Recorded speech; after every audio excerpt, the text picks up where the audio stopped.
c'est tout. 30-03-2026, nous sommes dans la 5e année et au 35e jour depuis le début de l'invasion totale. Soyez les bienvenus, je vous souhaite la bienvenue au rapport de situation. Dans le rapport d'aujourd'hui, on observe de nombreuses frappes aériennes ukrainiennes, des attaques réciproques et, pour la première fois depuis longtemps, un char en action près du front. Les nouvelles d'aujourd'hui couvrent les 2 derniers jours, car aucun rapport n'a été publié hier. Après qu'une diminution de l'intensité des incendies ait déjà été observée la veille, il y a apparemment eu une nouvelle vague d'attaques contre le port russe d'Ust-Luga. De nouvelles analyses, notamment basées sur les données FIRMS, le satellite de la NASA pour les feux de forêt, montrent toujours des sources de chaleur actives, bien que d'une intensité moindre qu'auparavant. Ce qui est assez frappant, ce n'est pas tant l'intensité des incendies individuels que leur évolution spatiale. Les zones concernées semblent s'étendre vers le nord, ce qui indique que désormais des parties supplémentaires de l'infrastructure portuaire sont également touchées. Ce schéma plaide contre un événement isolé et suggère plutôt une action répétée ou continue sur la zone ciblée. Nous connaissons déjà 2 attaques connues, mais il est possible qu'il y en ait eu d'autres ici, peut-être simplement trop petites pour que la population locale les ait remarquées.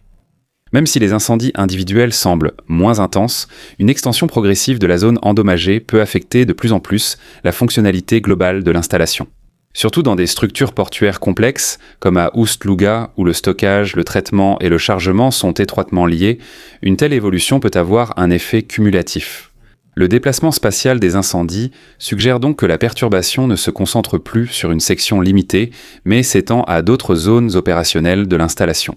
Et c'est très intéressant, car nous savons depuis environ 2 ans que la Russie utilise désormais une autre stratégie pour éteindre ce type de dépôt. En effet, les Russes manquent d'équipements pour les pompiers, c'est-à-dire d'équipements spécialisés, notamment pour éteindre ce genre de grands incendies industriels. Et dans la plupart des cas, il a été décidé de simplement laisser brûler les parties concernées, car il ne serait plus rentable de les éteindre. On essaie plutôt de protéger les installations environnantes, ce qui n'est bien sûr pas toujours possible. C'est là que ça devient très intéressant. 3 jours après l'attaque ukrainienne, la raffinerie de Kirchy, dans la région de Leningrad, brûle toujours. Sur les images récentes, on peut voir un dégagement de fumée persistant, ce qui indique que l'incendie n'est pas encore totalement maîtrisé dans certaines parties de l'installation. La raffinerie est l'un des sites de traitement majeurs du nord-ouest de la Russie. Il avait déjà été signalé que des unités de traitement central avaient été touchées, notamment des installations de distillation primaire ainsi que des composants en aval du traitement ultérieur. Des incendies qui durent plusieurs jours montrent souvent que des zones techniques complexes sont aussi touchées, pas seulement des dommages superficiels isolés. Dans les raffineries, la présence de substances inflammables, de systèmes sous pression et d'une infrastructure complexe rend la lutte contre l'incendie bien plus difficile. Des incendies de longue durée peuvent non seulement causer des dommages directs, mais aussi affecter les installations voisines ou contraindre à l'arrêt complet de grandes parties de l'exploitation.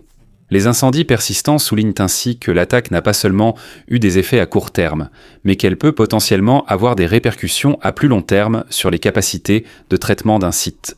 De nouveaux rapports font état d'une attaque contre une installation de la chimie de l'azote en Russie.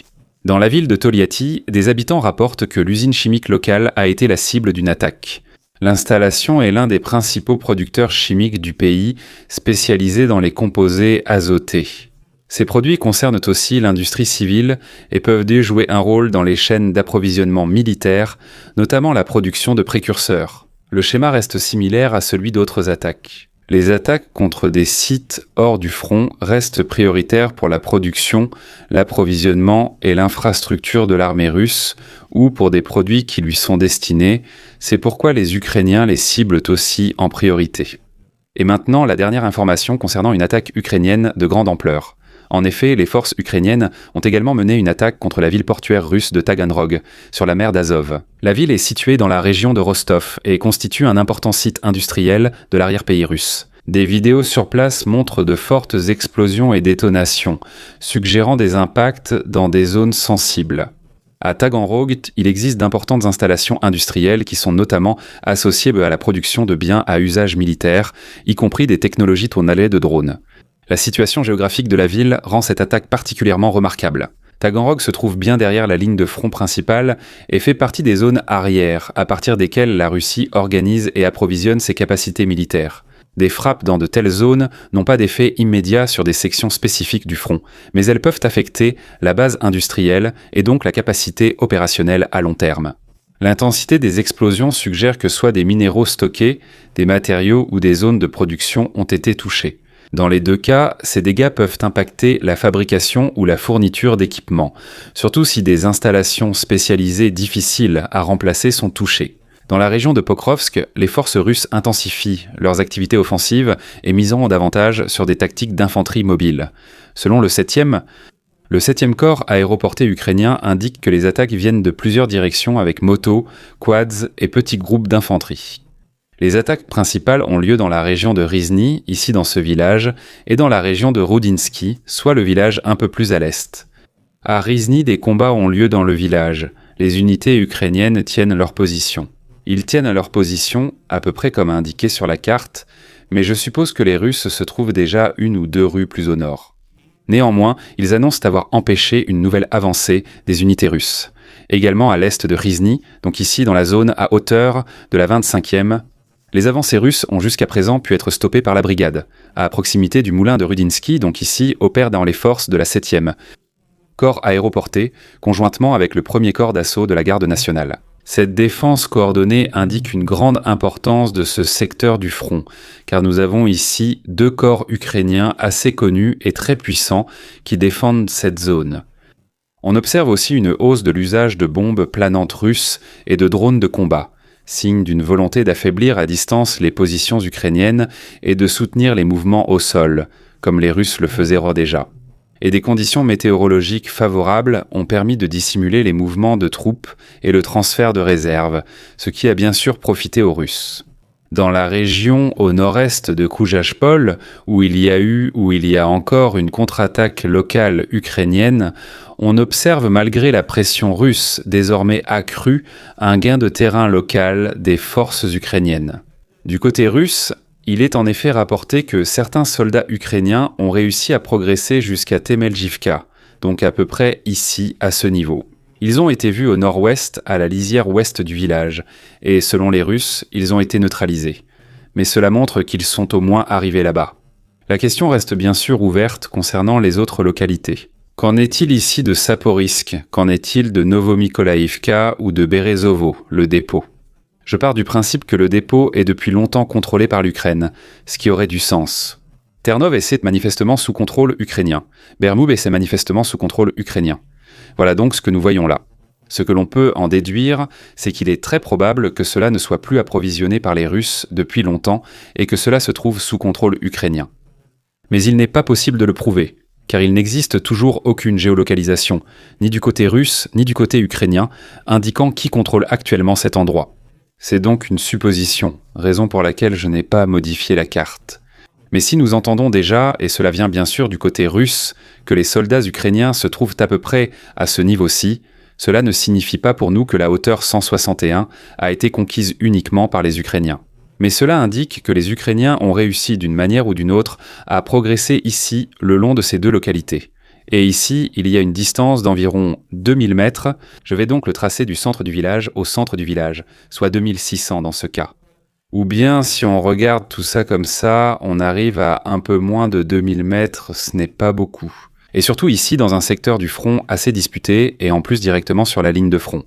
Est-il improbable que les Ukrainiens aient pu avancer jusqu'ici sans que les villages environnants aient au moins partiellement été placés sous leur contrôle ? Un peu plus au sud-ouest de là, près de Ouliepol, donc ici, on peut actuellement observer une assez bonne guerre de tranchées. Les Russes continuent tout d'avancer ici. Ils essaient toujours de conquérir la hauteur 133 qui reste sous le contrôle des Ukrainiens. Ceux-ci en ont fait une forteresse. Mais ce que nous voyons aussi, ce sont deux lignes de fortification ici. Une au nord, une au sud, ici à l'arrière de la colline, qui restent partiellement contrôlées par les Ukrainiens. Ici, dans la zone jaune, ce sont surtout des unités du 114e régiment de fusiliers motorisés du côté russe qui tentent de prendre la colline. et ils ont déjà conquis les premiers petits systèmes de tranchées à l'est de celle-ci. Et ici, après longtemps, nous voyons enfin un char ukrainien qui se trouve dans un combat défensif direct contre des soldats russes installés dans les tranchées nouvellement conquises. Nous voyons comment il les combat. Et ce qui est très intéressant, c'est qu'il n'est pas détruit par un drone. Donc, il opère sur un champ ouvert, assez près de l'infanterie ennemie, sans courir le risque d'être détruit. Donc, soit les Ukrainiens ont installé ici un brouilleur assez performant, suffisamment puissant pour que les drones russes ne puissent pas avancer. Ou bien les Russes ne disposent pas actuellement dans cette zone de drones à fibre optique ou d'autres moyens de défense pour pouvoir faire quelque chose contre le char. Si on regarde les tranchées, cela indique clairement qu'il s'agit d'une tranchée ukrainienne. On le voit à la façon dont elle est construite. Je dirais qu'elle a été construite il y a plus d'1 an. Il a en effet été construit selon l'ancien système, c'est-à-dire un grand réseau de tranchées interconnectées. C'est un quadrilatère et toutes les tranchées sont reliées entre elles d'une manière ou d'une autre. Ici, rien ne se couvre, ce que je trouve personnellement très grave. Si les Russes parviennent à pénétrer dans cette tranchée ici, comme ils l'ont déjà fait, alors ils pourront progressivement la conquérir et repousser les Ukrainiens s'ils parviennent même à s'en échapper. Car de nombreuses tranchées ukrainiennes suivent une conception qui est extrêmement inefficace et qui suit plutôt le principe que plus c'est grand, mieux c'est, au lieu d'être efficace. Ils ont terminé tout cela il y a environ 6 mois. Ils ont développé un nouveau concept de tranchée et l'appliquent maintenant, donc celle-ci est probablement assez ancienne. Des sources russes et ukrainiennes rapportent une opération de sabotage exceptionnelle. Selon ces informations, des semelles chauffantes destinées aux soldats russes auraient été équipées de petites charges explosives et introduites par le biais de livraisons d'aide. Selon les informations du média russe Militani, ces semelles auraient chacune été équipées d'environ 1,5 g de TNT. La conception prévoit une détonation lors du branchement à une source électrique. L'effet explosif ne serait pas étendu, mais pourrait néanmoins causer de graves blessures à proximité immédiate, par exemple au niveau du pied. Les autorités russes, dont le FSB, rapportent avoir saisi une cargaison contenant plusieurs centaines de ces dispositifs. Ceux-ci auraient été déclarés comme aide humanitaire. Et ils auraient été transportés via des pays tiers. Selon ces informations, l'opération a été découverte après qu'une erreur se soit produite au cours du processus. Des sources ukrainiennes estiment que la cargaison interceptée n'était qu'une partie d'une opération plus vaste. Indépendamment du nombre réel d'unités, l'importance d'une telle approche réside moins dans l'effet physique immédiat de chaque engin explosif que dans la perturbation des processus logistiques. En effet, si l'on commence à potentialiser les équipements les plus simples, à les améliorer, et que cela s'ancre aussi dans l'esprit des soldats russes, alors on oblige la partie concernée à contrôler toutes les livraisons de manière beaucoup plus rigoureuse. Cela peut ralentir les processus, générer de la méfiance au sein de la chaîne d'approvisionnement et entraîner un surcroît de travail organisationnel, ce qui fait que même les équipements non dangereux ou non sabotés mettent plus de temps à arriver au front. Il n'est actuellement pas possible d'identifier si de telles mesures ont effectivement été mises en œuvre ou dans quelle mesure elles ont été couronnées de succès. Nous avons également entendu parler de nombreuses bougies de tranchées, dans lesquelles des explosifs auraient été placés, ainsi que d'emballages de sneakers modifiés, où la barre explose lorsqu'on y mord. Le 28 mars, une nouvelle tentative d'attaque mécanisée dans la région de Zaporizhia a été repoussée. Il s'agit de la zone située près de l'ancien réservoir. Des images correspondantes montrent l'engagement des unités ukrainiennes de la 65e brigade mécanisée 7e. Brigade en particulier du groupe appelé Ronin, les forces russes ont de nouveau attaqué avec une colonne de véhicules blindés en terrain découvert. Dans la steppe Rankta, avec peu de couverture et des axes visibles, ces avancées sont très vulnérables à la reconnaissance et à l'engagement à distance. Dans de tels scénarios, on utilise généralement une combinaison de reconnaissance par drone, de drones FPV ainsi que d'artillerie ou de moyens anti-chars, ce qui permet de stopper les colonnes dès leur approche. La répétition de ces schémas d'attaque montre que, malgré les risques, on tente toujours d'exercer une pression locale par des avancées mécanisées. Les résultats montrent aussi combien il est difficile, dans ces conditions, de progresser avec des mouvements de colonnes classiques en terrain ouvert. Nous avions déjà pu l'évaluer en 2022. Merci aux abonnés, membres de la chaîne et à l'équipe des algues. Merci spécial au lieutenant-colonel Renk, Sylvie Dittich, Ferdi et Meyerhofer. N'hésitez pas à vous abonner, à liker, à commenter et à bientôt pour le prochain rapport de situation.